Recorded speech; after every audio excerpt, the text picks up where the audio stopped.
Complete हो चुका है। आज हम लोग साउंड स्टार्ट करने वाले हैं और साउंड का जो टर्म 2 का सिलेबस है आज हम लोग वो स्टार्ट करेंगे। सबसे पहले हम बता रहे हैं कि साउंड का टर्म 2 के सिलेबस में है क्या और उसमें पढ़ना क्या क्या है। सबसे पहले हम लोग ये समझेंगे कि वाइब्रेशन क्या होता है। तो फर्स्ट टॉपिक इज़ वाइब्रेशन, ठीक है। सेकेंड टॉपिक जो आपका रहेगा वो आपका होगा types of vibration. Types of vibration, types of vibration में भी हम लोग 3 पार्ट देखेंगे। वो 3 पार्ट क्या होगा? टाइप्स ऑफ वाइब्रेशन में भी हम लोग 3 तरह का देखेंगे। First one is natural vibration, natural और फ्री वाइब्रेशन, ठीक है। The second one is forced vibration. दूसरा हम लोग क्या देखेंगे? फोर्स्ड वाइब्रेशन देखेंगे। अब थर्ड जो है वो एक्चुअली वो वाइब्रेशन नहीं है, that was a type of forced vibration जिसको हम लोग क्या बोलते हैं? रेजोनेंस। तो थर्ड जो हमारा इंपॉर्टेंट टॉपिक होगा आज के लेक्चर में दैट इज रेजोनेंस, और उसका क्या क्या एप्लीकेशन है, कहाँ कहाँ यूज़ हो रहा है वो देखेंगे। Is this clear? Please note down the topic जो आज हम लोग पढ़ने वाले हैं।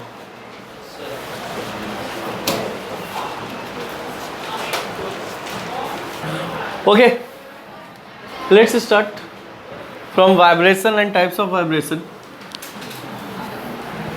अच्छा, वाइब्रेशन जानते हो क्या होता क्या? टू एंड फ्रो मोशन, है ना। अच्छा, हम लोग अगर कह रहे हैं कि वाइब्रेट हो रहा है, जैसे आप लोग साउंड पढ़े होगे इन क्लास 9A, है ना। साउंड पढ़े होगे तो साउंड क्या होता है? Produced by vibration of the molecules. मतलब वहाँ पे क्या हो रहा है कि आपका टू एंड फ्रो मोशन हो रहा है, किसका? आपका मॉलिक्यूल्स का हो रहा है। और आपको याद भी होगा वहाँ पे आप लोग पढ़े होंगे कंप्रेशन एंड रेयरफैक्शन, पढ़े है ना। अभी फर्स्ट टर्म वाले में ही पढ़े होंगे कंप्रेशन एंड रेयरफैक्शन। तो वाइब्रेशन समझ में आ गया कि जब आपका molecules to and fro motion कर रहा है तो उसको हम लोग क्या बोलेंगे? वाइब्रेशन। वन मोर थिंग, अगर हम लोग माइक्रोस्कोपिक लेवल पे बोले तो वो आपका क्या होगा? वाइब्रेशन होगा माइक्रोस्कोपिक लेवल पे। अगर हम लोग मैक्रोस्कोपिक लेवल पे बोलेंगे तो वो आपका क्या हो जाएगा? ऑसिलेशन। समझना हम क्या कर रहे हैं। अगर हम लोग वाइब्रेशन के बारे में बात कर रहे हैं तो ये किसके लिए हो रहा है? माइक्रोस्कोपिक लेवल पे हो रहा है, ठीक है। और अगर हम लोग ऑसिलेशन बोल रहे हैं तो ये क्या हो जाएगा? मैक्रोस्कोपिक, मतलब लार्ज अमाउंट में, जिसको कि हम लोग देख सकते हैं, ठीक है ना। जैसे वो झूला जो झूलते हैं तो वो मैक्रोस्कोपिक लेवल हो गया। तो ऑसिलेशन वो होगा, ऑसिलेशन ऑफ पेंडुलम बोलते हैं। कभी हम लोग ये बोलते हैं क्या? Vibration of pendulum? नहीं। वाइब्रेशन ऑफ पेंडुलम बोलते हैं क्या? नहीं। क्या बोलते हैं? Oscillation of pendulum. Very good, समझ में आया? ऑसिलेशन, ऑसिलेशन, हाँ ऑसिलेशन, नॉट ऑस्किलेशन। ये सी साइलेंट हो गया। इंग्लिश नहीं पढ़ा रहे हैं।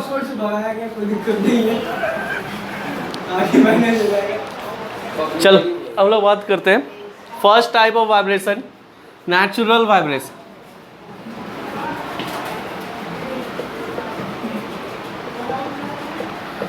देखो, नेचुरल वाइब्रेशन आपका कब होगा? जब आप किसी भी ऑब्जेक्ट को या किसी भी बॉडी को आप कहाँ पे रख रहे हो? वैक्यूम में। पहला चीज, नेचुरल वाइब्रेशन अगर होगा कहाँ पे? आपका वैक्यूम में, ठीक है। वैक्यूम में क्या कोई रेसिस्टिव फोर्स है? नो रेसिस्टेंस, कोई भी वहाँ पे रेसिस्टेंस नहीं है। मतलब there is a absence of resistive force, कोई भी रेसिस्टिव फोर्स नहीं है। In the absence of resistive force. अब आप खुद सोचो कि अगर आप वैक्यूम में जा करके इस पेंडुलम को क्या कर दो? थोड़ा सा मोशन दे दो, मतलब थोड़ा सा टच कर, ठीक है। अगर हम लोग टच करेंगे, याद होगा कि हम बताए थे आप लोग को पोटेंशियल के बारे में, इलेक्ट्रिक पोटेंशियल के बारे में, कि एज्यूम करना है कि वैक्यूम से लेकर के आ रहे हो and there is no resistive force, तो आप क्या करोगे? थोड़ा सा टच करोगे तो वो इन्फिनाइट से उस पॉइंट तक आ जाता है। और बोले थे कि फर्स्ट चार्ज लाने में कोई भी वर्क डन नहीं होगा। उसी तरह अगर यहाँ पे कोई भी मॉलिक्यूल्स नहीं है तो एक्चुअली ये रेसिस्टिव फोर्स जनरेट कहाँ से होता है? मॉलिक्यूल्स अगर प्रेजेंट होगा अगर कहीं मॉलिक्यूल्स होगा तभी वो रेसिस्टेंस क्रिएट कर सकता है, वैक्यूम में तो कोई मॉलिक्यूल्स है नहीं। अब यहाँ पे अगर कोई मॉलिक्यूल्स नहीं है तो ये सोचो, ये यहाँ से चला, ये यहाँ तक आएगा, फिर ये रिटर्न बैक होगा, फिर ये यहाँ तक आएगा, होगा ना। ये चल रहा है यहाँ तक आ रहा है, फिर ये चल रहा है यहाँ तक जा रहा है। दूसरी बार जब ये साइकिल कंप्लीट करेगा, मतलब ये पहला जो साइकिल कंप्लीट किया, दूसरा साइकिल के लिए जब ये मूव करेगा तब बताओ ये कहाँ तक जाएगा, फिर ये यहीं तक जाएगा ना, या उससे कम जाएगा? हम फिर से पूछ रहे हैं, पहला साइकिल के लिए क्या हो रहा है ना कि ये आपका ऑब्जेक्ट यहाँ से चला, यहाँ पे पहले यहाँ से चला इधर, फिर ये यहाँ तक आया, अब फिर ये यहाँ तक आया, फर्स्ट साइकिल कंप्लीट ना। अब हम कह रहे हैं कि it is present in vacuum, जाके कोई मॉलिक्यूल्स ही नहीं है। अब मॉलिक्यूल्स नहीं है तो कोई रेसिस्टेंस क्रिएट नहीं हो रहा, और रेसिस्टेंस रहेगा तभी तो उसका एम्पलीट्यूड डिक्रीज होगा ना। वहाँ पे क्या उसकी एनर्जी को डिक्रीज करने के लिए कोई भी फोर्स है? नहीं है, नो रेसिस्टिव फोर्स। तो क्या होगा, ये अगेन जो चलेगा ये यहाँ तक आएगा, फिर ये यहाँ तक जाएगा, फिर ये आ रहा है, फिर जा रहा है। दैट मीन्स कि उसका जो एम्पलीट्यूड होगा वो क्या रहेगा आपका? कांस्टेंट। तो एक चीज़ और हमको पता चला कि आपका एम्पलीट्यूड जो है वो क्या है? कांस्टेंट है। Why it is constant? Because of the absence of resistive force. Is this clear? कोई दिक्कत है? दूसरा चीज, इसका फ्रीक्वेंसी जो होगा, जिस फ्रीक्वेंसी से ये वाइब्रेट कर रहा है, समझना what you mean by frequency. सबसे पहला चीज, एम्पलीट्यूड समझ में आता है? एम्पलीट्यूड क्या होगा? The maximum displacement from its mean position.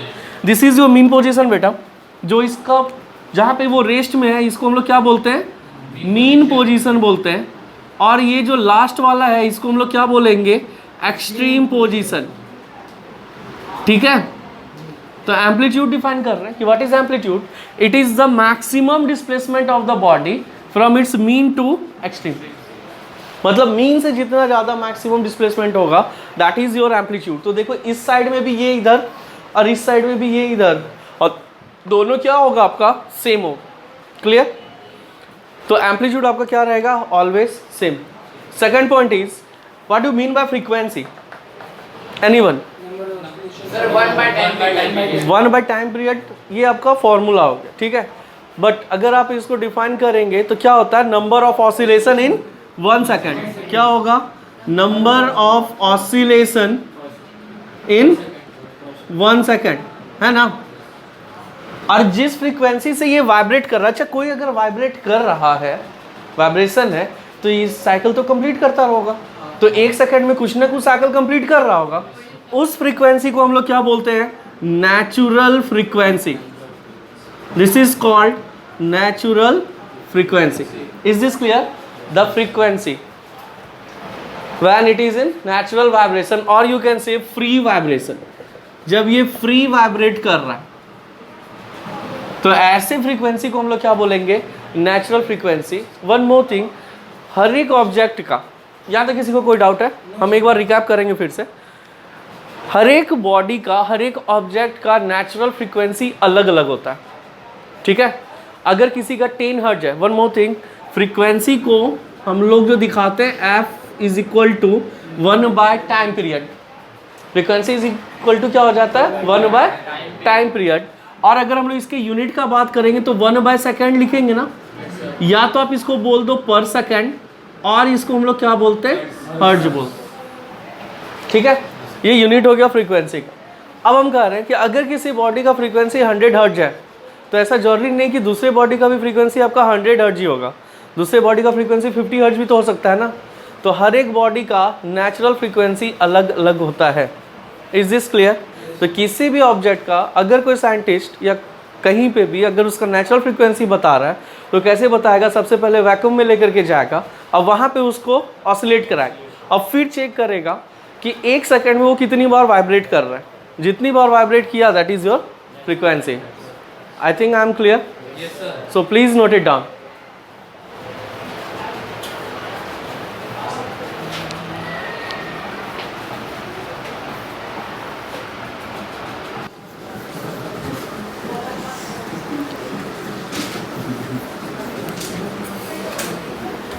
चलो हम लोग पेंडुलम का केस देते हैं। सबका क्वेश्चन आपका आता है कि फाइंड द नेचुरल फ्रीक्वेंसी, कि नेचुरल फ्रीक्वेंसी आपको अलग अलग निकालना होता है स्ट्रेच्ड वायर का। अगर आपके सिलेबस में दिया हुआ है स्ट्रेच्ड वायर वगैरह का, तो आपको नेचुरल फ्रीक्वेंसी वगैरह निकालना है। देखो कैसे निकालेंगे, नहीं निकालेंगे समझते हैं। पहले अगर हम लोग पेंडुलम का बात करें,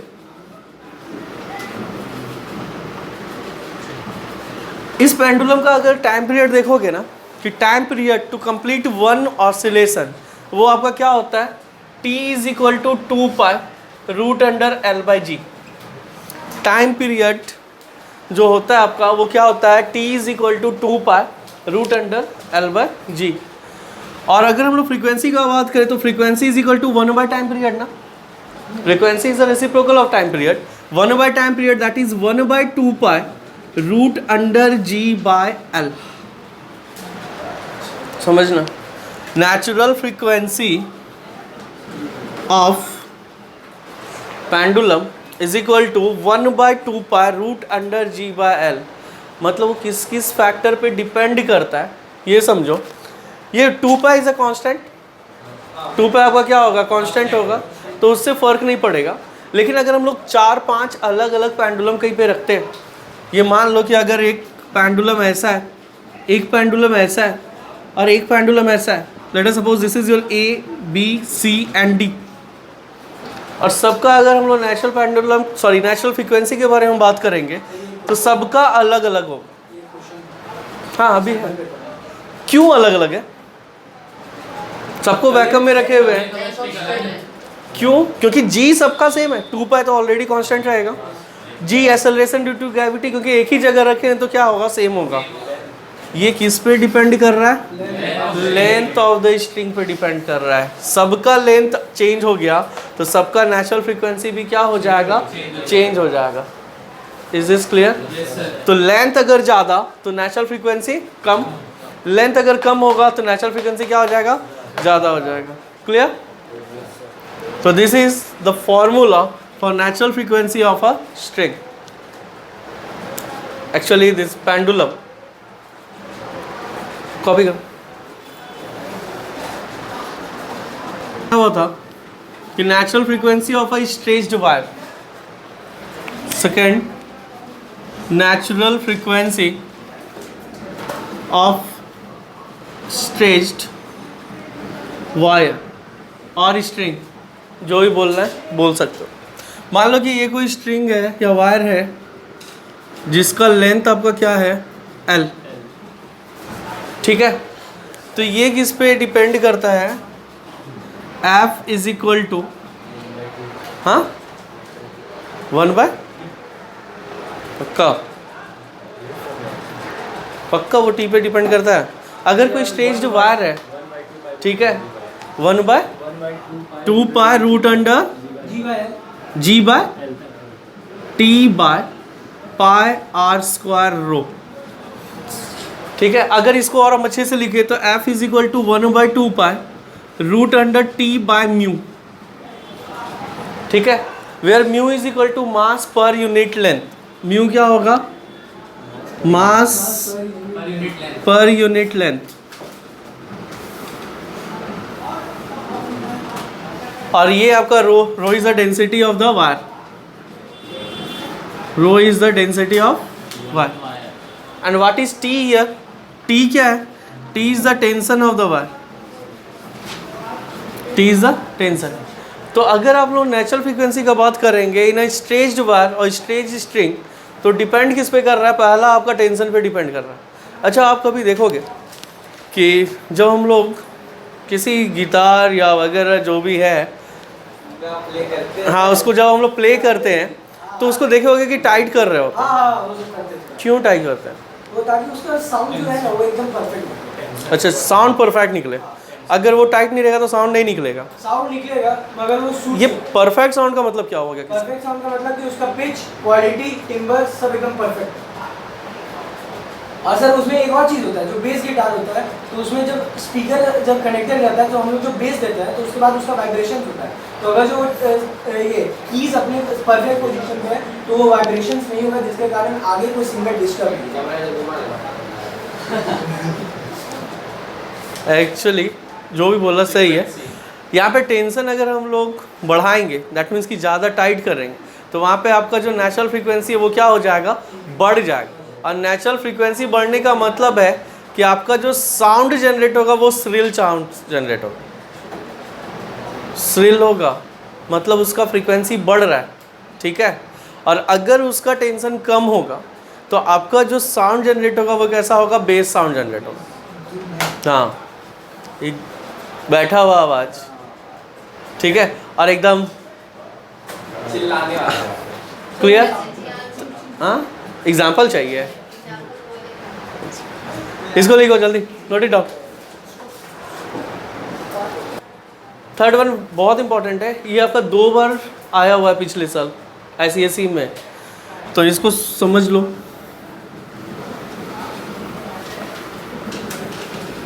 लेट अस सपोज हम लोग क्या कर रहे हैं कि 2 एंड पे हम लोग वायर को अटैच कर, मतलब फिक्स कर रहे हैं 2 एंड पे, यस सर। ठीक है। Yes sir. और इसको क्या कर रहे हैं, मिड पे प्लग कर रहे हैं, मतलब लेट द लेंथ, ये जो आपका है लेंथ L है, लेंथ ऑफ द वायर, और हम लोग क्या कर रहे हैं L/2 पे इसको प्लग कर। जब हम लोग L/2 पे प्लग करेंगे ना तो आपका जो वेवफॉर्म बनेगा वो आपका ऐसा बनेगा,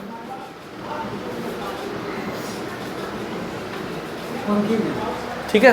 ये जब आप प्लग करोगे ना तो एक बार ऊपर फिर एक बार नीचे, तो ये आपका वेवफॉर्म बन रहा है, ठीक है। अब आप मुझे बताओ कि इसका वेवलेंथ कितना होगा।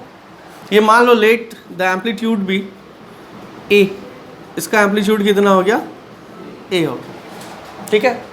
और ये वेवलेंथ हम लोग मान के चलते हैं कि लेट अस सपोज ये जो आपका वेवलेंथ है ये कितना है, लैम्डा। लैम्डा से दिखा रहे हैं but this is not actual wavelength, क्योंकि हमको पता है कि वेवलेंथ क्या होगा, एक कंप्लीट साइकिल का जो लेंथ होता है दैट इज वेवलेंथ, है ना। The length of one wave is called wavelength. या यहाँ पे एक्चुअली हाफ बन रहा है तो हम लोग इसको लैम्डा से दिखा रहे हैं, लेकिन एक्चुअल कितना होगा, λ/2 होगा, ठीक। तो अभी हम सिर्फ लैम्डा से समझा रहे हैं, समझो कि ये कितना है, इसका वेवलेंथ मान के चलो कितना है वेवलेंथ, तो कंप्लीट वेवलेंथ कितना होगा, 2λ, समझने के लिए। अगर कंफ्यूजन हो रहा है तो λ/2 ले लो, कोई फर्क नहीं पड़ेगा, ठीक। दूसरा कंडीशन हम लोग क्या किए, ये पहला कंडीशन देखें हम लोग, दूसरा कंडीशन देख रहे हैं, इसी वायर को जो आपका लेंथ L था इसको हम लोग L/4 पे, कहाँ पे, L/4 पे हम लोग प्लग करके छोड़ दें। जब हम लोग L/4 पे प्लग करके छोड़ रहे हैं तो ये जो बन रहा है ऐसे बन रहा है, मतलब 2 वेव बन रहा है ना, यहाँ पे बन रहा है नहीं, हाँ। यहाँ पे अगर हम लोग देखेंगे तो ये जो आपका बन रहा है कितना वेवलेंथ, अभी जो ये हम लोग λ/2 लिए थे कंप्लीट, ये वाला हाफ वाला, इसके लिए हाफ कितना हो जाएगा, λ/4। इस दोनों में एक चीज़ डिफरेंस दिखा हमको, हम लोग ये जो प्लग करने का जो डिस्टेंस है इसको चेंज कर रहे हैं तो आपका एम्पलीट्यूड में भी चेंज आएगा और फ्रीक्वेंसी में भी चेंज आएगा। अभी अगर आप देखेंगे तो ये जो एम्पलीट्यूड है ये कितना हो जाएगा, A/2, और आपका ये भी कितना हो गया, λ/4, ठीक है। तो इसे क्या दिखा कि पोजीशन जहाँ पे हम लोग प्लग कर रहे हैं स्ट्रेच्ड वायर का वो बहुत ही ज़्यादा मैटर करता है। हाँ, स्ट्रिंग को उठाए और छोड़ दिए, वो वाइब्रेट करेगा, है ना। तो वो जो वाइब्रेट कर रहा है वो डिपेंड करता है कि किस लेंथ पे जाकर के आप उसको वाइब्रेट करा रहे हैं। इस दोनों में अगर आपसे एक क्वेश्चन पूछा जाए, एक और अगर लेते हैं, लेट अस सपोज ये हम लोग L/6 पे हम लोग अगर प्लग कर रहे हैं, कहाँ पे प्लग कर रहे हैं, L/6 पे, तो ये कितना बनेगा, 3 बन रहा है। अच्छा एक चीज और, हाँ तीनों इक्वल ही रहता है, हम समझ रहे तुम लोग क्यों हंस रहा है, कर देते इक्वल। ये कहता होगा सर का जो है ना धीरे धीरे छोटा होता जा रहा है। यहाँ पे हम क्या बता रहे थे आपको कि अगर इसी स्ट्रिंग को अगर हम लोग L/6 पे प्लग करते हैं तो ये जो आपका वेव बनाएगा वो आपका देखो कितना बनाएगा, 3। ये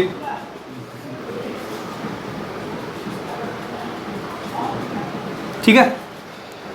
उसके बाद अगर हम लोग इसका वेवलेंथ देखेंगे तो ये कितना हो जाएगा, λ/6। और यहाँ पे कितना बन रहा है आपका एम्पलीट्यूड का, अगर हम लोग बात करेंगे तो ये कितना हो जाएगा, A/3। दो चीज़ दिख रहा है।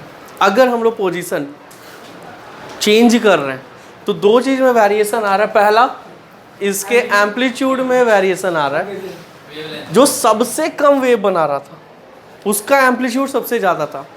जैसे जैसे नंबर ऑफ वेव्स बढ़ रहा है उसका एम्पलीट्यूड क्या होता जा रहा है, घट रहा है। अच्छा, मेरा जो सेंटेंस है कि नंबर ऑफ वेव्स बढ़ रहा है तो उसका एम्पलीट्यूड घट रहा है। इसी चीज़ को हम लोग क्या बोल सकते हैं कि अगर फ्रीक्वेंसी बढ़ रहा है तो उसका एम्पलीट्यूड क्या होता जाएगा, घटता जाएगा। ये चीज़ दिमाग में आए? कोई दिक्कत है? कोई दिक्कत नहीं ना? मतलब मेरा यहाँ पे हमको दिखने को मिल रहा है कि वेव्स, नंबर ऑफ वेव्स और यू कैन से फ्रीक्वेंसी इंक्रीज हो रहा है तो आपका जो एम्पलीट्यूड है वो क्या होगा, डिक्रीज होता जाएगा। ठीक है। और हम लोग ऐसे भी बोल सकते हैं कि अगर वेवलेंथ डिक्रीज हो रहा है, समझना, अगर वेवलेंथ डिक्रीज हो रहा है तो एम्पलीट्यूड क्या होगा, बढ़ेगा। वेवलेंथ डिक्रीज हो रहा है तो एम्पलीट्यूड भी डिक्रीज हो रहा है। वेवलेंथ देखो तो वेवलेंथ नहीं घट रहा है, वेवलेंथ घट रहा है और एम्पलीट्यूड भी डिक्रीज हो रहा है। अब आपसे पूछा जाएगा कि ये 3 केस देगा। ऐसा क्वेश्चन क्या आता है, 3 केस दे दिया और आपको कहेगा कि सबसे ज़्यादा लाउड साउंड कौन प्रोड्यूस कर रहा है। ठीक है, तो लाउड साउंड कौन, पहला क्वेश्चन, लाउड साउंड यहाँ पे कौन प्रोड्यूस कर रहा है, ए। यहाँ पे मान लो ना कि ये ए है, ये बी है और ये सिचुएशन सी है। तो सबसे ज़्यादा लाउड साउंड ए पे, ठीक। सबसे ज़्यादा श्रिल साउंड, श्रिलनेस डिपेंड किस पे करता है, फ्रीक्वेंसी पे डिपेंड करता है। तो जितना ज़्यादा फ्रीक्वेंसी उतना ज़्यादा श्रिल साउंड। समझ में आया? क्लियर है?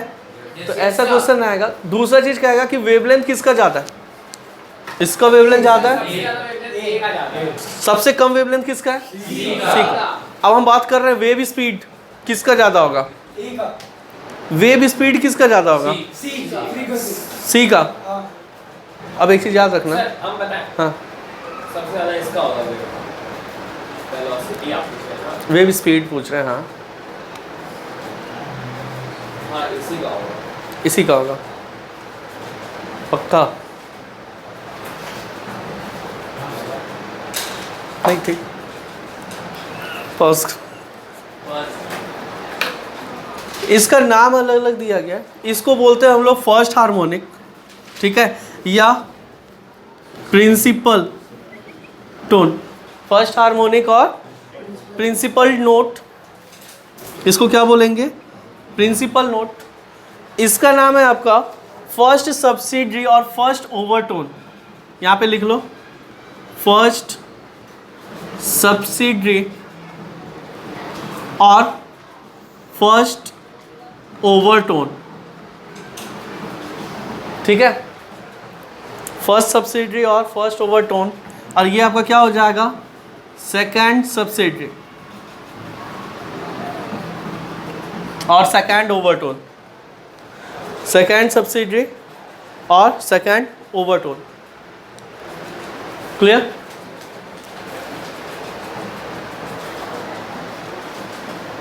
आर्यन,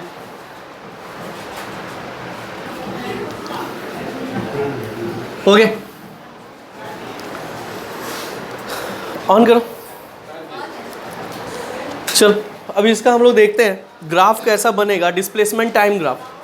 ठीक है, displacement time graph of natural vibration. हम लोग को पता है नेचुरल वाइब्रेशन में दो चीज़ हमको पता चला कि आपका जो एम्पलीट्यूड होगा वो क्या रहेगा, कांस्टेंट रहेगा। ठीक है, चलो यहाँ देखते हैं।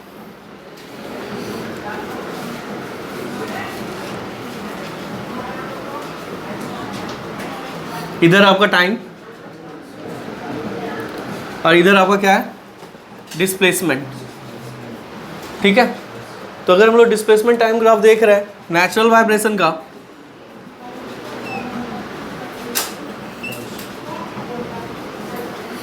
आपका जो एम्पलीट्यूड है ऊपर जितना है उतना ही क्या है, नीचे भी है। मतलब इधर अगर आपका ए है तो नीचे भी कितना होगा आपका, ए होगा। वन मोर थिंग, फ्रीक्वेंसी आपका क्या है दिख रहा, फ्रीक्वेंसी सेम ही रहेगा, फ्रीक्वेंसी में चेंजेस आता नहीं। वो फ्रीक्वेंसी चेंज कब होगा, जब आप सोर्स पे कुछ ना कुछ चेंज करेंगे तब जाके फ्रीक्वेंसी चेंज होगा। तो this is your displacement time graph of natural vibration. The main thing is इसका एम्पलीट्यूड क्या रहेगा, सेम। और ऐसे वाइब्रेशन को हम लोग कहते हैं अनडैम्प्ड वाइब्रेशन। क्या बोलते हैं, जिसका एम्पलीट्यूड सेम रहता है ना उसको हम लोग क्या कहते हैं, अनडैम्प्ड वाइब्रेशन। अनडैम्प्ड वाइब्रेशन मतलब there is no damping, there is no change in the amplitude. ठीक है ना, clear, please note it down. One more thing, undamped vibration is not possible in ideal case, मतलब practical case, क्योंकि practically आपका क्या होगा, air होगा और एयर मॉलिक्यूल्स है तो रेसिस्टिव फोर्स होगा, और रेसिस्टिव फोर्स है तो उसके एम्पलीट्यूड को क्या करेगा, डिक्रीज करेगा। तो ये आपका पॉसिबल कहाँ पे है, वैक्यूम में ही पॉसिबल है। ठीक, अब हम लोग देखेंगे डैम्प्ड वाइब्रेशन और फोर्स्ड वाइब्रेशन। होता क्या डैम्प्ड वाइब्रेशन ये समझो, उसके बाद हम लोग समझेंगे फोर्स्ड वाइब्रेशन।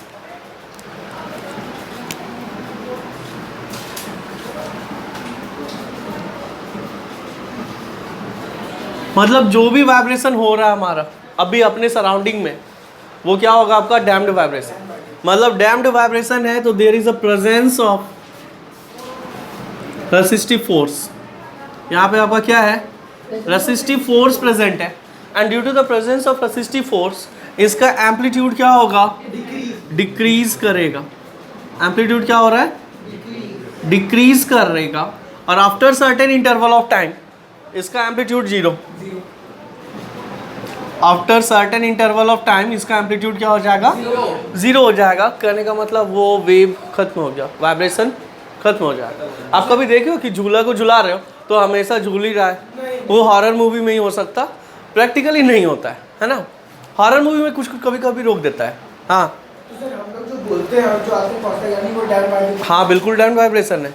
अगर ऐसा नहीं रहता तो चलता रहता कंटिन्यूअस, है ना।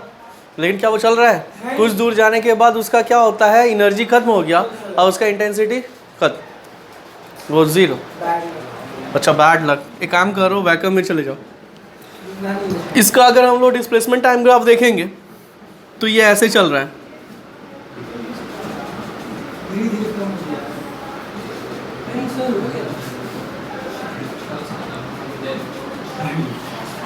ठीक है, तो this is your displacement time graph of damped vibration.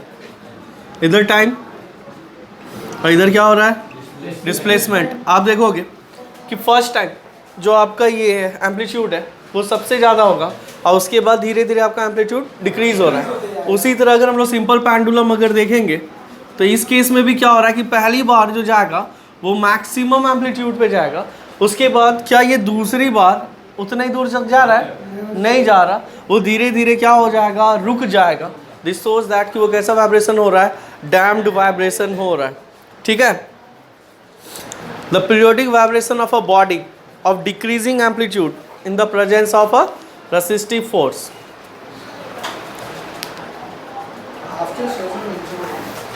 Examples of damped vibration आपको पता है, हाँ Examples of damped vibration पता है। पहला चीज़, किसी ब्रांच ट्री के किसी भी ब्रांच को आप खींच करके छोड़ दो, वो इस तरह होगा ना, लेकिन कुछ देर के बाद जाने के बाद वो क्या हो जाएगा, रुक जाएगा। This is an example of damped vibration। दूसरा ट्यूनिंग फोक। ट्यूनिंग फोक को अगर आप स्ट्राइक कर रहे हो इन एयर, ठीक है, तो वो भी क्या होगा, वाइब्रेट करते करते रुकेगा। थर्ड क्या है, अ सिंपल पेंडुलम, ऑलरेडी बता चुके हैं। Simple pendulum oscillating in air and the vibration of a spring having a मास।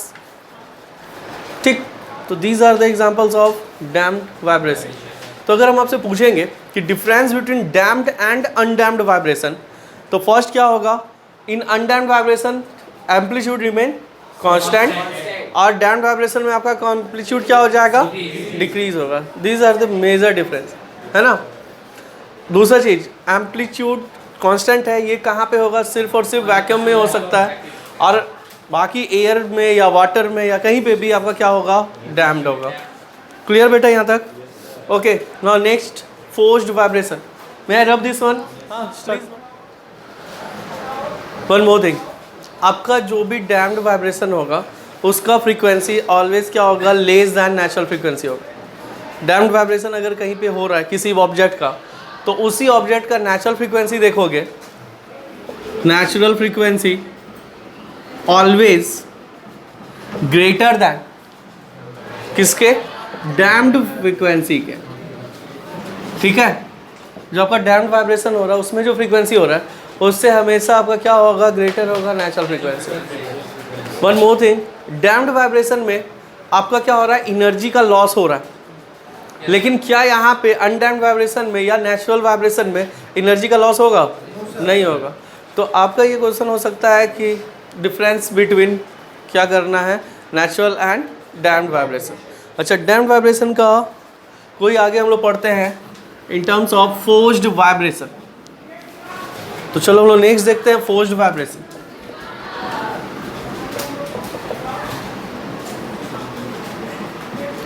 ये फोर्स्ड वाइब्रेशन क्या है? Forced vibration is an example of किसका, डैम्प्ड वाइब्रेशन। ठीक है, ये डैम्प्ड वाइब्रेशन का क्या एग्जांपल है ये समझो।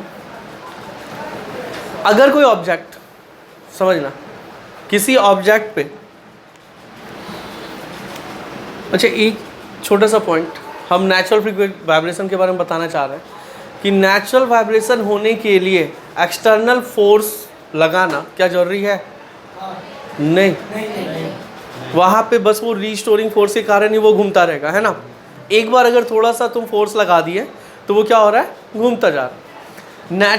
फोर्स वाइब्रेशन नाम से ही पता चल रहा है कि हम लोग उस पर क्या लगा रहे हैं, एक एक्सटर्नल फोर्स लगा रहे हैं। मान लो कि ये कोई पेंडुलम है और इसका नेचुरल फ्रीक्वेंसी, समझना, इसका नेचुरल फ्रीक्वेंसी कितना है,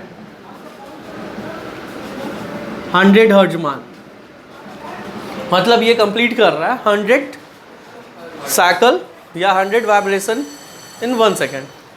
देखो फोर्स वाइब्रेशन होता क्या है, एक ऐसा वाइब्रेशन ना जब आप एक्सटर्नल फोर्स उस पर अप्लाई कर रहे हैं, और एक्सटर्नल भी कैसा force, external periodic force apply कर रहे हैं।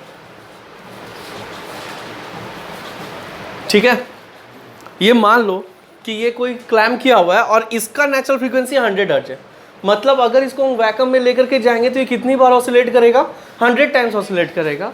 और आप जो है एक्सटर्नल पीरियोडिक फोर्स लगाए और उस फोर्स का फ्रीक्वेंसी अगर 200 हर्ट्ज है, तो ऐसे वाइब्रेशन को हम लोग क्या बोलेंगे, फोर्स्ड वाइब्रेशन। समझ में आ रहा है? एक्चुअली इस बॉडी का वाइब्रेशन करने का कैपेसिटी कितना है, 100 हर्ट्ज, मतलब 100 टाइम्स ये ऑसिलेट कर सकता है। आप क्या किए इसमें, आप इसको फोर्सफुली एक एक्सटर्नल फोर्स अप्लाई किए, और वो भी फोर्स कैसा है, एक्सटर्नल पीरियोडिक फोर्स है। पीरियोडिक मतलब जो साइकिल रिपीट करता चले, है ना, और उसका फ्रीक्वेंसी कितना, 200 हर्ट्ज। तो आपको पता है कि ये बॉडी विल एग्जीक्यूट या will vibrate with a frequency, कौन सा फ्रीक्वेंसी पे ये वाइब्रेट करेगा, 100 हर्ट्ज और 200 हर्ट्ज, 200 हर्ट्ज पे ये ऑसिलेट करेगा या वाइब्रेट करेगा। मतलब अब ये अपना नेचुरल फ्रीक्वेंसी को भूल जाएगा, क्योंकि अब तो नेचुरल फ्रीक्वेंसी उसके पास बचा ही नहीं ना, वो किसका बच गया अब। और जब अगर ऐसा होता है ना, तो ये इसका एम्पलीट्यूड डिक्रीज हो जाता है। अभी हम लोग पढ़े थे ना, जैसे जैसे हम लोग फ्रीक्वेंसी बढ़ाएंगे तो एम्पलीट्यूड क्या होता जाएगा, डिक्रीज होता जाएगा। यहाँ पे भी वही होता है कि अगर आप फोर्स वाइब्रेशन दे रहे हैं तो फोर्स वाइब्रेशन में ये चेक करो कि आपका जो एक्सटर्नल फोर्स का फ्रीक्वेंसी है वो इस फ्रीक्वेंसी का क्या है, नेचुरल फ्रीक्वेंसी से ज़्यादा है या उसके बराबर है। ठीक है, अगर ये नेचुरल फ्रीक्वेंसी से ज़्यादा ही पीरियोडिक फोर्स का है फ्रीक्वेंसी, तो ये इसी का फ्रीक्वेंसी लेगा मतलब 200 हर्ट्ज पे भी ये वाइब्रेट करेगा, but the amplitude will decrease. Amplitude क्या हो जाएगा इसका? डिक्रीज। अभी अगर इसको जाना था नेचुरल फ्रीक्वेंसी में, ये मान लो कि ये यहाँ से यहाँ तक जाता, तो अभी फोर्स वाइब्रेशन में ये कहाँ से कहाँ तक जा रहा है? ये यहाँ से यहाँ तक ही जा पा रहा है, 200 बार घूम तो रहा है, लेकिन अब एम्पलीट्यूड क्या हो जाएगा उसका? कम हो जाएगा। क्या ये बात समझ में आया? कोई दिक्कत है बेटा? Clear? Please note it down. हम क्या बोले कि नेचुरल फ्रीक्वेंसी पे अगर रहता तो ये बॉडी यहाँ से यहाँ और यहाँ से यहाँ तक जाता। ये जो एम्पलीट्यूड है आपका ना, ये बड़ा वाला एम्पलीट्यूड, ये नेचुरल फ्रीक्वेंसी का है, ठीक है। लेकिन अगर हम उस पर पीरियोडिक फोर्स देंगे जिसका फ्रीक्वेंसी ज़्यादा है, तो इसका फ्रीक्वेंसी ज़्यादा होगा। अब सोचो उतने ही टाइम में ज़्यादा ऑसिलेट करना है तो एम्पलीट्यूड कम करना पड़ेगा ना। तो यहाँ पे क्या हो रहा है? अब इसका एम्पलीट्यूड क्या हो रहा है? कम हो रहा है। मतलब ये किसके लिए है? फोर्स्ड वाले के लिए। क्या ये बात समझ में आया? ठीक है, कोई दिक्कत नहीं।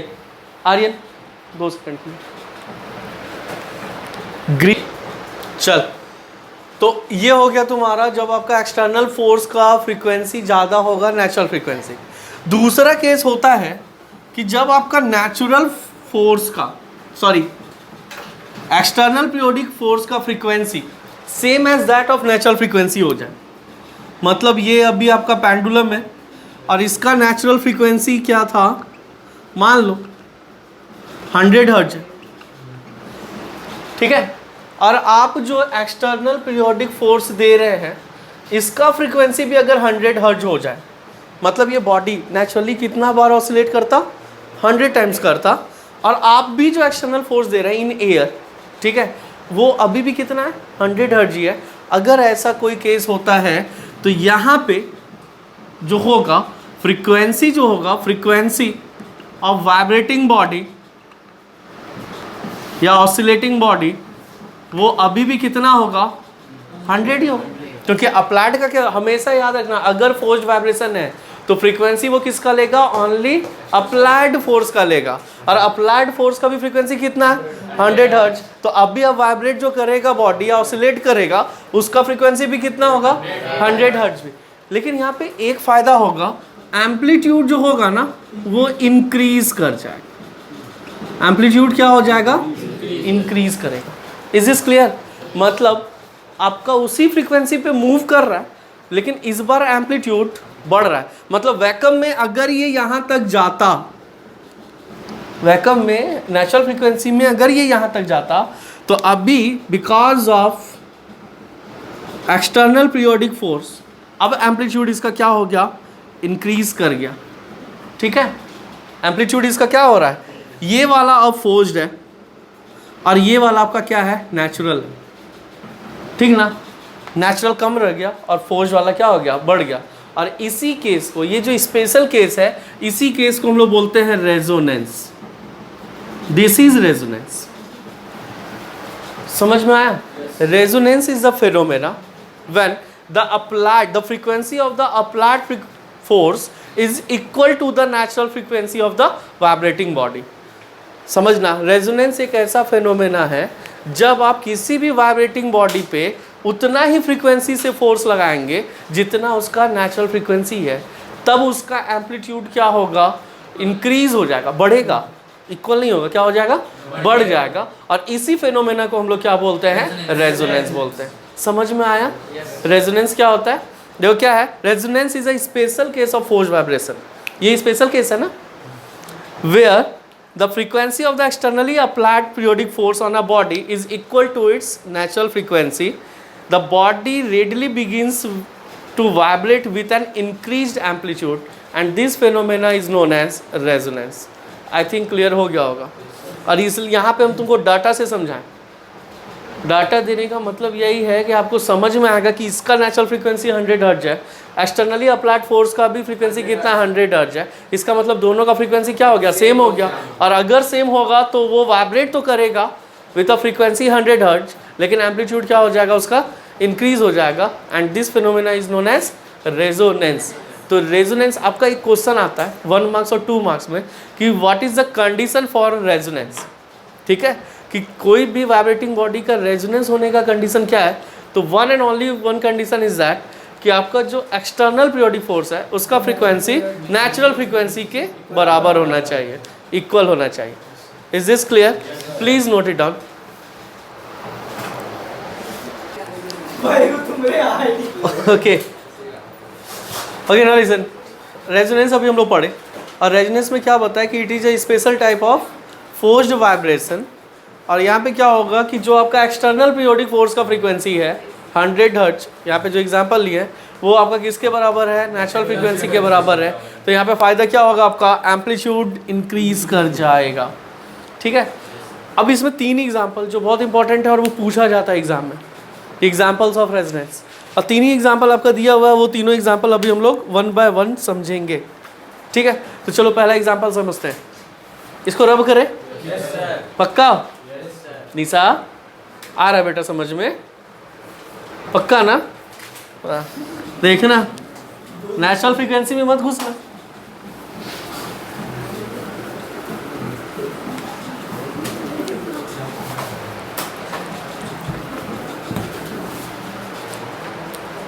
पढ़ लो, आज की पार्टी मेरी तरफ से। कुछ इंथुसियास्ट नहीं है इसका।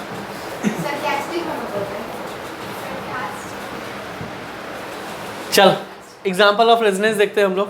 द फर्स्ट एग्जाम्पल इज, एक काम करो, 2 ट्यूनिंग फोक लेंगे हम लोग।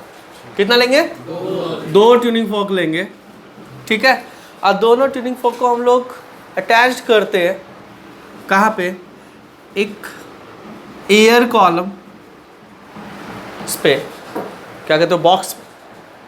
ठीक है, यहाँ पे कुछ एयर मॉलिक्यूल्स होगा। ठीक है, सिमिलरली हम लोग एक दूसरा ट्यूनिंग फॉक ले रहे हैं, आइडेंटिकल ट्यूनिंग फॉक है। मतलब ये ए और बी आपका कैसा ट्यूनिंग फॉक है? आइडेंटिकल ट्यूनिंग फॉक है। अच्छा, ये आइडेंटिकल ट्यूनिंग फॉक करने का मतलब है कि दोनों का नेचुरल फ्रीक्वेंसी सेम है। आइडेंटिकल करने का मतलब क्या होगा? एक चीज़ याद रखना कि आपका जो नेचुरल फ्रीक्वेंसी होता है it depends upon the shape and size of the object. ठीक है, natural frequency depends upon the shape and size of the object. यहाँ पे आप देखो क्या कर रहे हैं कि 2 आइडेंटिकल ट्यूनिंग फॉक ले रहे हैं। अगर दोनों आइडेंटिकल है तो कंफर्म है कि दोनों का जो नेचुरल फ्रीक्वेंसी होगा वो क्या होगा? सेम होगा, नेचुरल फ्रीक्वेंसी सेम। ठीक, कोई दिक्कत नहीं। अब मान ये थोड़ा दूर दूर, थोड़ा लेकिन बहुत ज़्यादा नज़दीक है। अब समझो, इसको हम लोग वाइब्रेट कराए 100 हर्ट्ज पे। इसको हम लोग क्या किए? 100 हर्ट्ज पे वाइब्रेट कराए, और लेटर सपोज इसका नेचुरल फ्रीक्वेंसी 100 हर्ट्ज था। ठीक है, इसका नेचुरल फ्रीक्वेंसी कितना था? 100 हर्ट्ज। हम लोग इसको वाइब्रेट करा दें। अच्छा, यहाँ से ये जो एयर मॉलिक्यूल्स है ये भी वाइब्रेट करेगा, करेगा ना? और इसका फ्रीक्वेंसी कितना हो जाएगा? और ये जो वाइब्रेशन हो रहा है ये कैसा वाइब्रेशन होगा? फोर्स्ड वाइब्रेशन होगा। इसको तो हम लोग वाइब्रेट करा दिया 100 हर्ट्ज। ठीक ना? ये 100 हर्ट्ज के कारण यहाँ पे जो एयर मॉलिक्यूल्स होगा ये इसको वाइब्रेट कराएगा, और वो कैसा वाइब्रेशन होगा? Forced vibration. अब फोर्सफुली उसको वाइब्रेट कितना फ्रीक्वेंसी पे करा रहा है? 100 हर्ट्ज पे करा रहा है। अब ये मॉलिक्यूल्स यहाँ के मॉलिक्यूल्स को 100 हर्ट्ज पे वाइब्रेट कराएगा। ये भी कैसा वाइब्रेशन होगा? फोर्स्ड वाइब्रेशन होगा। समझना, ये ट्यूनिंग फॉक को हम लोग 100 हर्ट्ज पे वाइब्रेट कराए, इसके कारण फोर्सफुली या फोर्स्ड वाइब्रेशन इसके एयर मॉलिक्यूल्स में आया। ये एयर मॉलिक्यूल्स या एयर कॉलम, जो भी बोलना बोल सकते हो, यहाँ का एयर कॉलम इसके एयर कॉलम को क्या करेगा? वाइब्रेट कराएगा। और ये कितना हुआ? 100 हर्ट्ज। अब ये इसको 100 हर्ट्ज पे कराएगा। अब समझो, ये जो इस पे फोर्स अप्लाई कर रहा है उसका फ्रीक्वेंसी कितना है? 100 हर्ट्ज। और ये 100 हर्ट्ज नेचुरल फ्रीक्वेंसी है ना?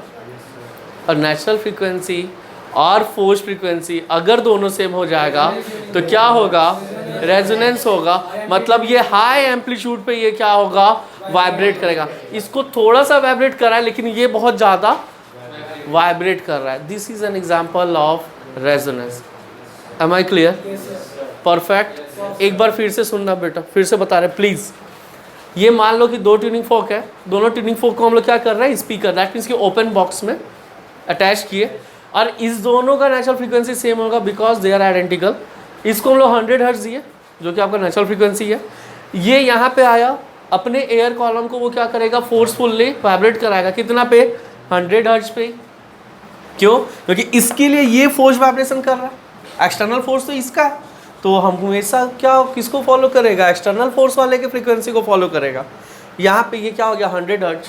अब इसका चाहे कुछ भी, इस एयर कॉलम का कुछ भी नेचुरल फ्रीक्वेंसी हो, लेकिन फोर्स्ड कितना है, 100 हर्ट्ज, तो ये अब कितना पे करेगा, 100 हर्ट्ज। अब ये इस पे कितना लगाएगा, 100 हर्ट्ज, और उसका भी नेचुरल फ्रीक्वेंसी कितना है, तो ये कैसा केस हुआ, रेजोनेंस का केस हुआ।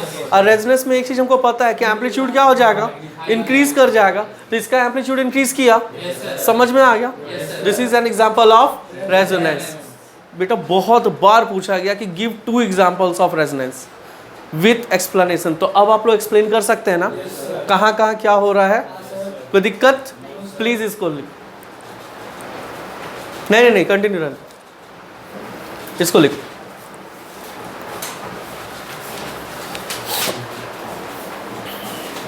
इसका टॉपिक दे देना, resonance with tuning forks, resonance with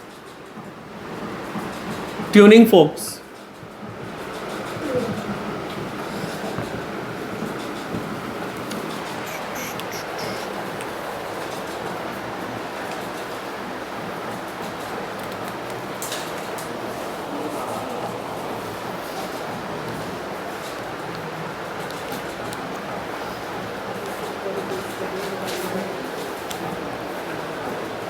अच्छा, हम यहाँ पे 100 हर्ट्ज से दिखा रहे हैं, आपके बुक में वहाँ पे एन से दिखा रहा है फ्रीक्वेंसी, तो समझ में आ जाना चाहिए क्योंकि यहाँ पे न्यूमेरिकल डाटा। थैंक यू किसले, दिल जीत लिया किसले तुम, सच बात है ना। सर आप ही का समझ में आता है। यहाँ पे देखो दूसरा एग्जांपल देखेंगे अभी हम लोग।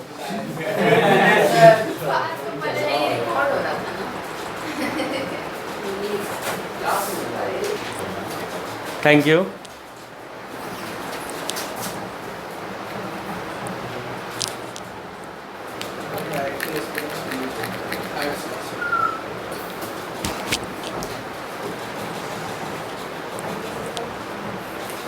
प्रियम दीदी आया समझ में, यूनिवर्सल दीदी हो गई है ये तो।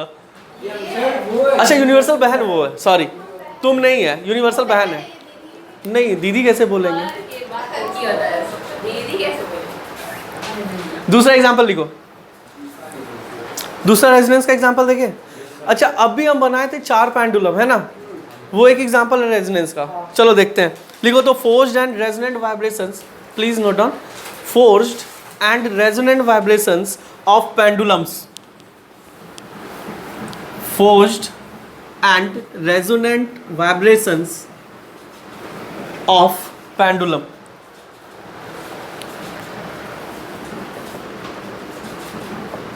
forced and resonant vibrations of pendulums। यहाँ पे पेंडुलम्स ले रहे हैं बेटा, अंग्रेजी तो मेरा बहुत अच्छा है। कौन सा, कहाँ, यू होता है, नहीं अंग्रेजी मीडियम में पढ़े। चलो याद देखते हैं। अच्छा अभी हम एक फॉर्मूला लिखाए थे आपको कि फ्रीक्वेंसी का, आर्यन पता बेटा फ्रीक्वेंसी का क्या होता है, 1/2π रूट अंडर G बाय, पढ़े थे ना। यहाँ पे 4 पेंडुलम हम ले रहे हैं, क्या बाबू, वो स्ट्रेच स्ट्रिंग के लिए है, स्ट्रिंग वो जो हम लोग वायलिन वाला स्ट्रिंग टीनिंग वाला, हाँ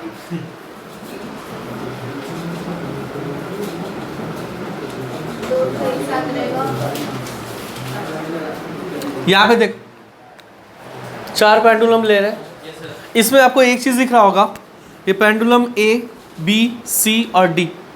आपके बुक में क्या है, A और D को इक्वल किया है, पता नहीं किसको इक्वल किया है, हम 4 का वही सेम केस लेकर के चल रहे हैं। आपको दिख रहा होगा कि ए और सी जो पेंडुलम है दोनों का लेंथ सेम है, बाकी आपको दिख रहा होगा बी एंड डी का लेंथ क्या है, डिफर कर रहा है। अब अगर इसको आप वाइब्रेट कराते हो, ठीक है, अब अगर ये वाइब्रेट हुआ विद नेचुरल फ्रीक्वेंसी, जो भी इसका नेचुरल फ्रीक्वेंसी होगा, तो ये क्या करेगा, आगे बढ़ाएगा वाइब्रेशन को, ये तार, ठीक है। अच्छा, ये वाइब्रेट हुआ तो ये भी वाइब्रेट होगा। अब आप मुझे एक चीज़ बताओ, हमको नहीं पता कि इसका फ्रीक्वेंसी नेचुरल फ्रीक्वेंसी क्या, हम इसको वाइब्रेट करा दिए, ठीक है। अब इसका जितना वाइब्रेशन है इसका भी वाइब्रेशन उतना ही होगा। अच्छा, लेकिन एक चीज़ याद रखना कि अगर नेचुरल फ्रीक्वेंसी से इसको वाइब्रेट करा रहे हैं और दोनों का लेंथ, अगर ये L है ये भी लेंथ L है, इसको मान लो L1, इसको मान लो L2, नहीं L1 ले लो, L2 L3 ले लेते हैं, ये जो लेंथ इक्वल है तो दोनों का नेचुरल फ्रीक्वेंसी सेम होगा, श्योर ना। अच्छा, अब ये बताओ A और C किस में रेजोनेंस आएगा, C में। पहले तो हम लोग नेचुरल फ्रीक्वेंसी किसको दिए, वाइब्रेट ए को कराया ना, ये चला पहुंचा यहाँ पे। अब उसी फ्रीक्वेंसी से अब एक्सटर्नली फोर्स जो उसको मिल रहा है उसका फ्रीक्वेंसी सेम है ना, किसके इक्वल है, इसके नेचुरल फ्रीक्वेंसी से, तो अब इसका बढ़ जाएगा, एम्पलीट्यूड बढ़ेगा। तो आपसे पूछा जाए कि रेजोनेंस कहाँ पे हो रहा है, तो ए सी में हो रहा है, ठीक है। सेम फ्रीक्वेंसी किसका किसका है, ए और सी का, और बी और डी आप बोल सकते हैं ये कैसा वाइब्रेशन हो रहा है, फोर्स्ड वाइब्रेशन। आपसे पूछेगा रेजोनेंट वाइब्रेशन, तो ए एंड सी, ठीक।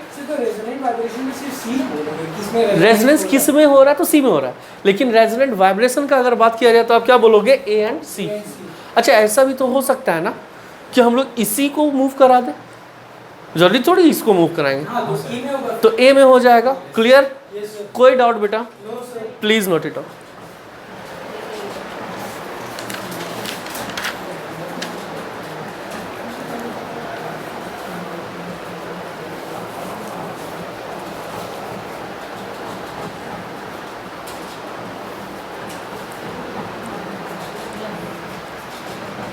अच्छा, एक वर्ड दिया हुआ है यहाँ पे समझना, एक मिनट सिर्फ रुक जाओ थोड़ा सा। The vibrations of pendulum C are in phase with pendulum A, मतलब दोनों का फेज सेम होगा। तो क्या फेज समझते हो ना, फेज नहीं, फेज ये करने का मतलब कि अगर ये ऊपर जा रहा है, ये जैसे अगर आपका साउंड ऐसे वेव बनता है ना, तो अगर ये ऊपर जा रहा है तो ये भी क्या होगा, ऊपर ही जाएगा, फिर ये नीचे जा रहा है तो ये भी नीचे, सेम फेज। ये अगर इधर मूव कर रहा है तो ये भी इधर ही मूव करेगा, ठीक। ये इधर मूव कर रहा है तो ये भी इधर ही मूव करेगा। Am I clear? कोई दिक्कत? चलो ठीक। अब इसका लास्ट हम लोग देख लेते हैं, रेजोनेंस इन एयर कॉलम। इसको लिख लिए, लास्ट है रेजोनेंस। उसके बाद हम 20 से 25 मिनट का क्लास लेंगे, उसका 3 कैरेक्टरिस्टिक जो है इजीली निकल जाए, उसमें तो बहुत ज़्यादा डीप में नहीं जाना है ना, उसका कैरेक्टरिस्टिक बताना है, ठीक। चल इरेज करें इसको, लिखो last one, resonance in air columns. Air columns, resonance in air column.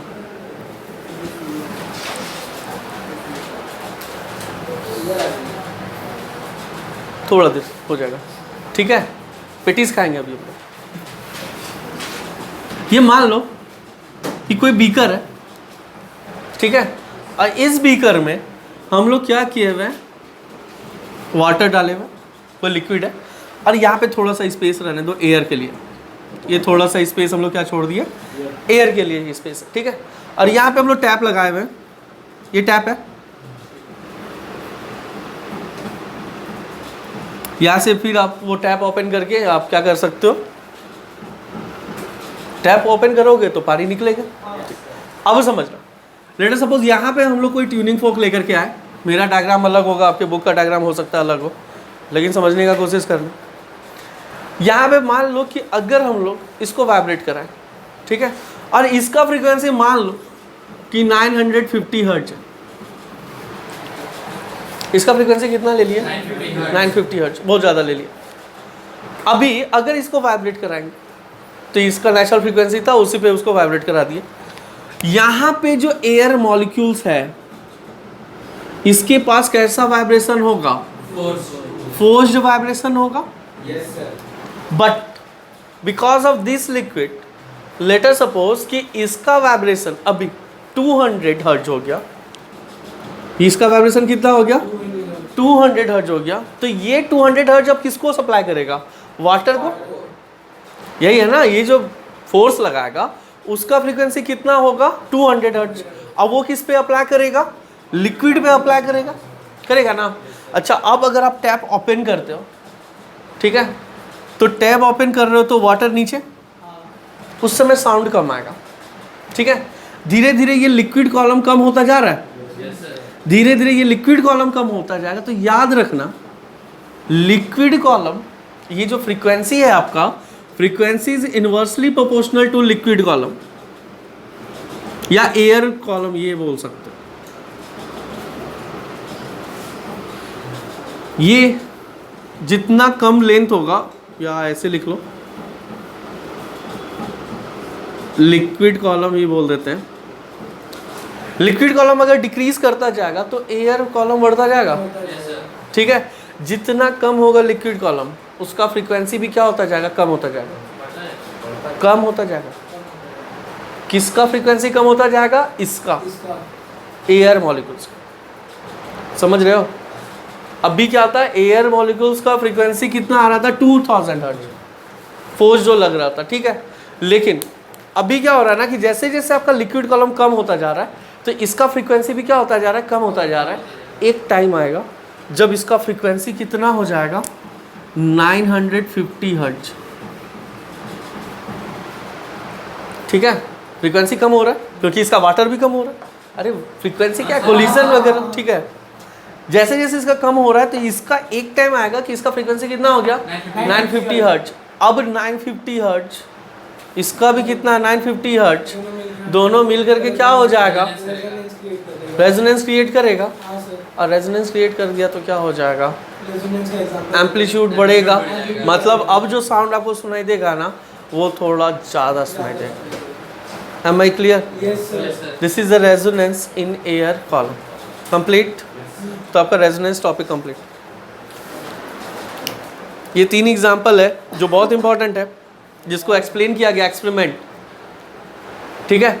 बाकी सब एग्जांपल्स ऑफ रेजोनेंस है तो ये सब आप लोग देख लेना. Resonance in bridge. Resonance in bridge क्या होगा कि आप उसके नेचुरल फ्रीक्वेंसी पे अगर हर्ट करोगे तो वो क्या होगा? ज़्यादा एम्पलीट्यूड से वो क्या करता है? वाइब्रेट करता है ना. When a troop crosses a suspension bridge, the soldiers are asked to break their steps. क्यों बोला जाता है कि उसको स्टेप ब्रेक कर करके जाने के लिए? क्योंकि अगर ब्रिज पे सेम नेचुरल फ्रीक्वेंसी हो गया अगर बूट के फ्रीक्वेंसी का, तो वो क्या करेगा? और ज़्यादा सस्पेंड करेगा, उसका एम्पलीट्यूड बढ़ेगा ना. इसलिए बोला जाता है ट्रूप को कि आप अपना स्टेप को ब्रेक कर करके चलिए. ठीक है. समझ में आया क्या निशा? थोड़ा थोड़ा आया. कोई ब्रिज है, सस्पेंशन ब्रिज है, ठीक है, उसका अपना कुछ होगा नेचुरल फ्रीक्वेंसी. नहीं, जो समझ में आ सकता वही समझा रहे हैं. ये वाला थोड़ा सा टफ है इसलिए समझाएंगे बाद में. वो जो ब्रिज है ना उसका अपना फ्रीक्वेंसी होगा. तो ट्रूप मतलब जो सोल्जर जा रहा है उसको बोला जाता है कि आप अपना स्टेप रुक रुक करके जाइए, क्योंकि अगर वो उसी फ्रीक्वेंसी से जाएगा और अगर फ्रीक्वेंसी मैच कर गया तो वो जो एम्पलीट्यूड है ना सस्पेंड होने का वो बढ़ जाएगा. हो सकता है गिर भी जाए, टूट जाए. समझ में आ रहा है? बस. क्या बोला? फिर से बोलना एक बार. हाँ हाँ. देखो हम क्या कर रहे हैं ना, देखो, a loud sound is heard at a certain level of water. On further lowering the level of water, the loud sound ceases. ठीक है. तो यहाँ पे जैसे जैसे हम लोग लोअर कर रहे हैं तो इसका क्या हो जाएगा? फ्रीक्वेंसी मैच करेगा विद दिस फ्रीक्वेंसी और फाइनली आपका क्या होगा? वो रेजोनेंस अकर करेगा. ठीक ना. आगे बढ़े. अब एक्सरसाइज सी लिखो. Characteristics of sound. बस इसके बारे में समझेंगे हम लोग थोड़ा सा. Characteristics of sound.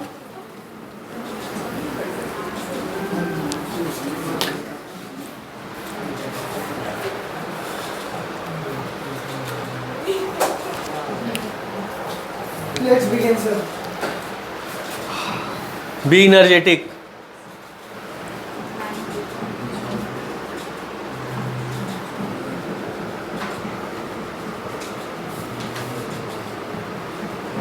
देखो दो साउंड को डिस्टिंग्विश करने का ना हमारे पास कुछ सर्टेन पैरामीटर है और उस पैरामीटर को देख करके हम लोग डिस्टिंग्विश करते हैं कि दो साउंड में डिफरेंस क्या है।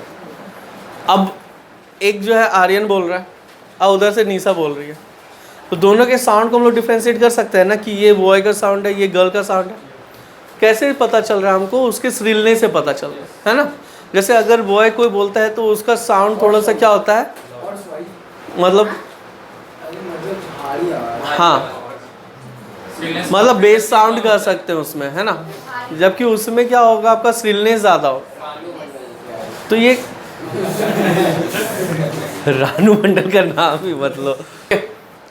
सो कैरेक्टरिस्टिक्स ऑफ साउंड क्या है? दो डिफरेंट साउंड को हम लोग डिस्टिंग्विश कर सकते हैं by using these characteristics of sound. और साउंड का तीन कैरेक्टरिस्टिक होता है। First one is loudness,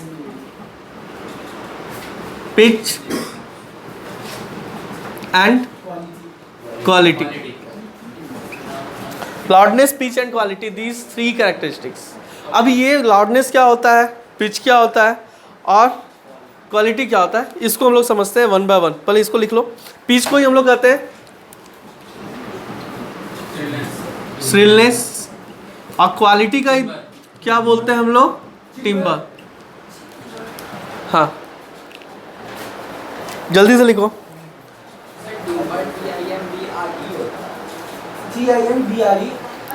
TIMBRE, हाँ सही तो है।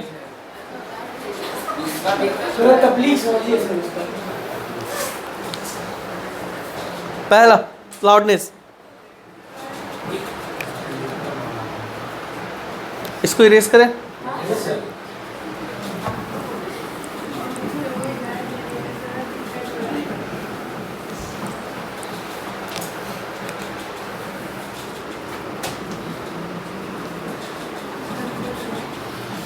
लाउडनेस जो है वो क्या करता है, दो डिफरेंट साउंड को, मतलब एक फेंट साउंड और एक क्या होगा लाउड साउंड को डिफरेंशिएट करता है। ठीक है। Loudness is the characteristic by virtue of which a loud sound can be distinguished from अ फेंट वन। मतलब कोई लाउड है कोई फेंट है और उस दोनों को डिस्टिंग्विश कौन कर रहा है, लाउडनेस। एक चीज़ याद रखें, जब एक कैरेक्टरिस्टिक आपका चेंज हो रहा होता है ना, तो बाकी दो कैरेक्टरिस्टिक आपका क्या रहेगा, सेम रहेगा। ठीक है। मतलब दोनों का पिच सेम है, दोनों का क्वालिटी सेम है, बस उसमें क्या चेंजेस आ रहा है, एम्पलीट्यूड में चेंज आ रहा है। तो लाउडनेस किस पे डिपेंड करता है, ये याद रखना, इट डिपेंड्स अपॉन एम्पलीट्यूड। ठीक है। ये किस पे डिपेंड करेगा, एम्पलीट्यूड पे डिपेंड करेगा। अब इसको देखो कैसे पता चलता है। इसका अगर हम लोग ग्राफ बनाते हैं,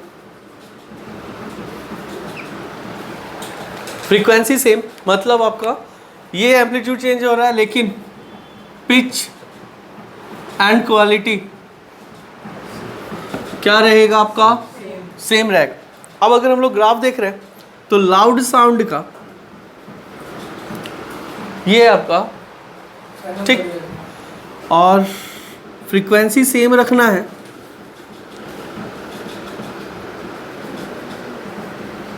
सी फ्रीक्वेंसी सेम है, बस चेंज क्या आ रहा है, आपके एम्पलीट्यूड में चेंज आ रहा है ना। ठीक है। तो जिसका एम्पलीट्यूड जाता है तो हम लोग उसको क्या कहेंगे, लाउड साउंड है। ये क्या हो जाएगा, लाउड, और ये क्या हो जाएगा, फेंट। Sorry sorry, is this clear? Please note it down. Loudness depends on the amplitude of the wave. फेंट बोल लो या सॉफ्ट बोल लो,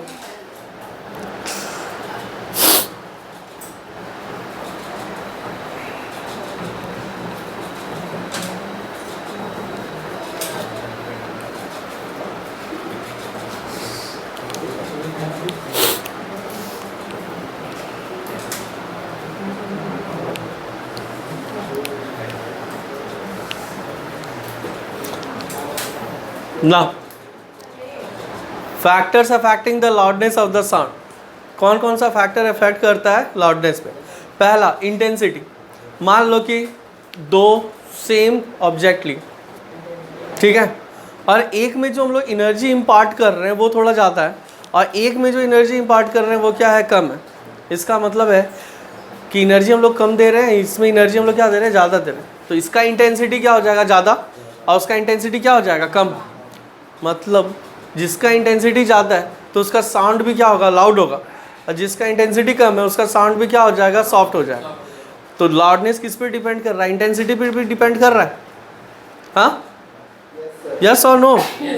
तो loudness is proportional to the square of the amplitude. पहला, लाउडनेस किस पे डिपेंड करेगा, square of the amplitude. Second, loudness varies inversely as the square of distance from the source.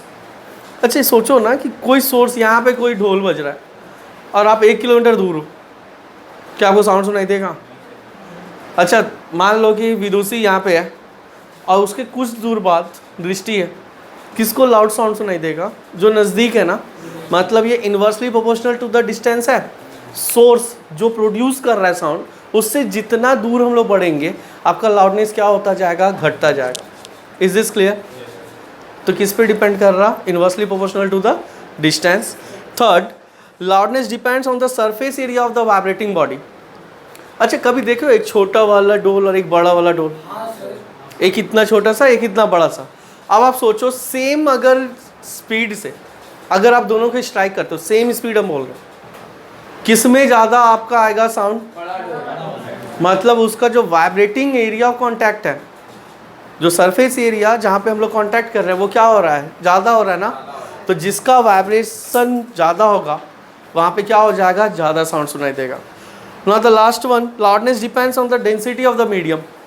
जितना ज़्यादा डेंसिटी उतना ही ज़्यादा लाउडनेस, ठीक है। लाउडनेस और किस पे डिपेंड करेगा, डेंसिटी ऑफ द मीडियम।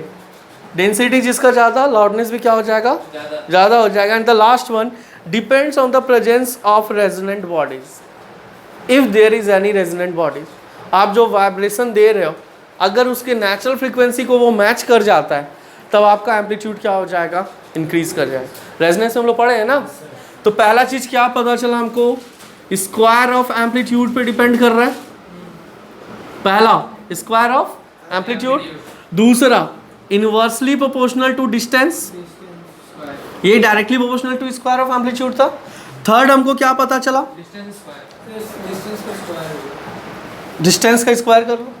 फिर हमको थर्ड क्या पता चला, सरफेस एरिया, मतलब directly proportional to the surface area. फिर हमको क्या पता चला, डेंसिटी, है ना, मतलब डायरेक्टली प्रोपोर्शनल टू क्या हो जाएगा, density of the medium. And last one, presence of resonant bodies. Clear? इतना ही पढ़ना है, इससे ज़्यादा नहीं। तो लाउडनेस कंप्लीट, ठीक है, क्लियर। यूनिट ऑफ लाउडनेस क्या होगा, नहीं आ रहा, सिर्फ डेफिनेशन आ रहा है, तो समझ में आया, पीछे देख ले। Okay, next characteristic is pitch. देखो पिच क्या डिस्टिंग्विश करता है ना, किसी भी साउंड को, अगर कोई फ्लैट साउंड है और श्रिल साउंड है, दोनों को डिस्टिंग्विश करेगा। किसको किसको डिस्टिंग्विश करेगा, फ्लैट और श्रिल साउंड को। दोनों में एक खासियत है कि आपका एम्पलीट्यूड सेम है, एम्पलीट्यूड क्या रहेगा, सेम रहेगा, लेकिन फ्रीक्वेंसी आपका क्या हो जाएगा, चेंज हो जाएगा। मतलब यहाँ पे जैसे हम लोग वहाँ पे पढ़े थे कि लाउडनेस किस पे डिपेंड कर रहा है, एम्पलीट्यूड पे डिपेंड कर रहा है, तो इस बार पिच किस पे डिपेंड करेगा, फ्रीक्वेंसी पे डिपेंड करेगा। इसके ग्राफ को हम लोग एक बार देखते हैं।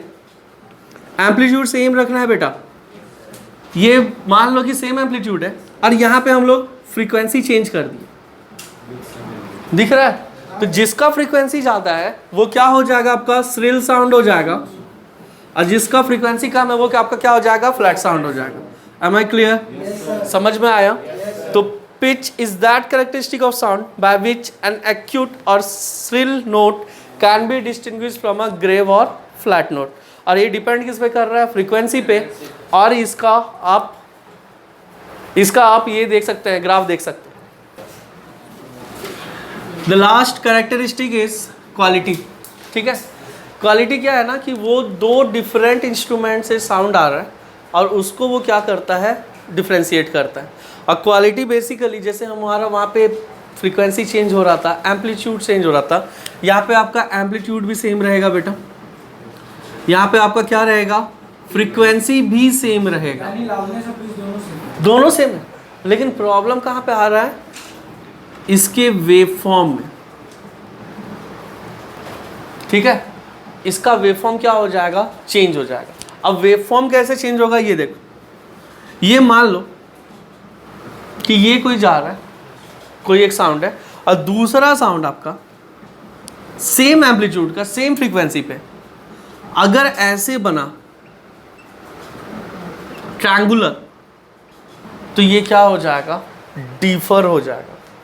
ठीक है, तो आप याद रखना कि क्वालिटी किस पे डिपेंड करता है, आपके वेवफॉर्म पे डिपेंड करता है। समझ में आया?